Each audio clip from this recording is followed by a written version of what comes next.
Welcome to the Kent Lapp Podcast. There's lots of people that need help. Why people with special needs?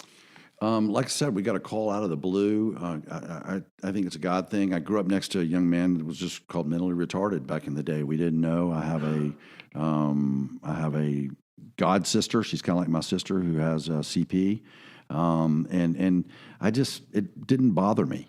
It didn't affect me by hanging out with these guys. And I dealt with creatives forever. That's the most zaniest group of folks in the whole world. Yeah. And so a guy with autism that has Tourette's doesn't bother me because I've dealt with the guys that, would come in and do crazy stuff in the middle of a creative meeting. Yeah. And so I think creativity, in fact, Hans Asperger once said that in order to have successful science or art, there has to be a touch of autism. And so I started feeling like maybe I was on the spectrum somewhere. Mm-hmm. There are things I suck at.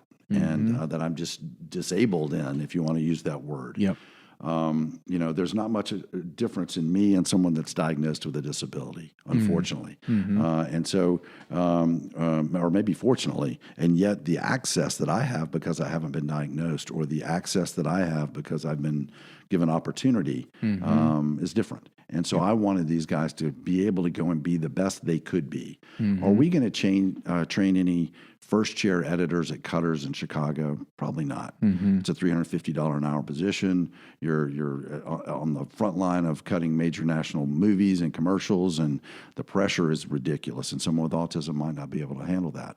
But man, if I can get him in that B-roll room, or if I can get him in that second chair where he's pre-cutting film or something, that's wonderful. We've got him in an industry that's not just a Kroger or a Publix or a Zaxby's. Great jobs, need a paycheck, got to live independently.